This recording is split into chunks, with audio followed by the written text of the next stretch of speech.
আমি আজকে কি রান্না করলাম কিছু বিষয়ে আমার দেখানো হয়ে গেছে। এখন আমি রান্না করবো পাবদা মাছ। পাবদা মাছ খুব কড়া করে ভাজছি। এটা তো চাষের মাছ, কড়া করে না ভাজলে ভালো হয় না। তেল আর একটু দিতে হবে, তেল কম হয়ে গেছে। আলু দিয়ে রান্না করতেছি। এখানে আমি জিরে ফোড়ন দিচ্ছি। এখানে পেঁয়াজ আমি কুচো করে দিই নাই। পেঁয়াজ কুচো করে কেন দিই নাই? কুচো করে দিলে সেলা সেলা কেমন বেশি থাকে, আমার ভালো লাগে না। এখন আমি এটাকে ভালো করে আলু আগে ভেজে নিচ্ছি। মানে লবণ হলুদ কিছু না মাখায় আমি সবসময় তরকারি আগে ভেজে রাখি। ভেজে রেখে এবার আমি এটাকে সুন্দর করে কষিয়ে নিচ্ছি। দেখেন কষানো হচ্ছে আর তেল চুপচুপ করে তেল ঝরে যাচ্ছে, দেখছেন? এখানে আমি একটু সময় পরে পানি অ্যাড করে দেব।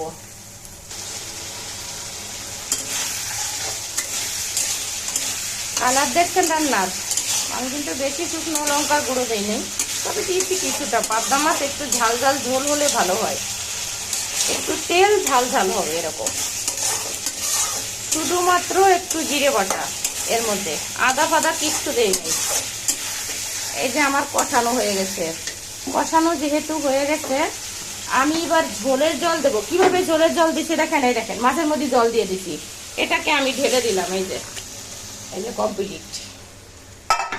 এবার কি হলো, মাছগুলোকে সুন্দর করে পাতিয়ে দেবো। এখানে সুন্দর করে পাতাবো। তারপরে কিছু সময় জাল করে মাছের ঝোল দেখবো লবণ টবণ ঠিক আছে কিনা। আলু দিয়ে আমার পাবদা মাছের ঝোল এখন ইচ্ছা করলে আপনারা খেতে পারবেন, এটা জাল না দিলেও খাওয়া যায়। তো দেখতে থাকুন আমি কেমন, আমার লাস্ট মোমেন্টে ঝোলটা কেমন হয় দেখাবো। আবার আমার পাবদা মাছের ঝোল রান্না কমপ্লিট। আমি লিটি রান্না করছি। ভাজা দিয়ে টোটালি রেডি করতে মাত্র অনলি 10 মিনিট। 10 মিনিটে আমি রান্না করছি, কিন্তু ভিডিও বানাইছি 3 মিনিট 4 মিনিট। আমি তো আসলে একা শুট করি, বানানো খুব কষ্ট হয়ে যায়। তো আপনারা দেখেন আমার মাছের ঝোলের কালারটা কেমন আসছে, দেখছেন? আর এটা খেতেও খুব সুন্দর হবে। এত সুন্দর হয়, আমার ছেলে পাবদা মাছ ঢাকায় একদম খেতে চায় না, বলে কি মা তুমি যে সুন্দর রান্না করো, খালারা তো এরকম রান্না করে না। দেখেন কত বড় বড় মাছ, অনেক বড় মাছ পর্দা। আমার একটু এটা তেল ঝাল ঝাল হলো, তেল ঝাল ঝোল।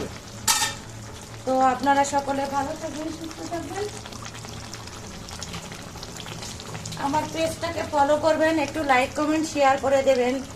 শেয়ার করতে ভুলবেন না, কিন্তু ভুলে গেলে কিন্তু আমার আরো বেশি গরম লাগবে। যে গরমে রান্না করে আপনাদের সাথে বগর বগর করি, গল্প করি, কত কথা বলি, কত জীবনের কথা বলি, কত জীবনের সুখ দুঃখের কথা বলি, আপনাদেরকে কথা শোনাই। তো আপনারা আমার অনেক ভালো বন্ধু, সত্যি আপনারা প্রত্যেকে আমাকে অনেক সাপোর্ট করেন, আমাকে ভীষণ কমেন্ট করেন। আমার কোনটায় হলুদ হয় নাই, কোনটায় রং হয় নাই, কোনটার কি হয় নাই সবাই বলেন। আমার রান্না কেমন হয়েছে তবে সবাই বলেন, খেতে না পারলে বুঝবো কি করে। তো যে ফরিদপুরে আসবেন আমাকে একটু নক করে আসবেন, আর কি খেতে ইচ্ছে করবে আমাকে জানাবেন। আমি সত্যি আপনাদের একজন করে করে খাওয়াতে চাই। আপনারা খেলে আমি অনেক খুশি হব। আমি অনেকজনকেই খাওয়াই, জীবনে অনেক মানুষকে খাইয়েছি। তো সবাই ভালো থাকবেন, সুস্থ থাকবেন। আমার পেজটাকে একটু ফলো করবেন। সবাইকে অনেক অনেক ধন্যবাদ। আমার পেজ হচ্ছে মিথিলা বোস, বাংলায় ময়ূরশ্রী থরশ্রী লয়াকার একটু স্পেস দিয়ে বহকার দন্তেশ্ব। আর আমার ইউটিউব চ্যানেল হচ্ছে RITA একটু স্পেস দিয়ে NAG, আর বড় হাতের হবে, রীতা নাগ ডেইলি ব্লগ। এবার সবাইকে ধন্যবাদ। শুভ দুপুর। অসম্ভব গরম পড়ছে, এখন টিকতে পারতেছি না। Bye bye.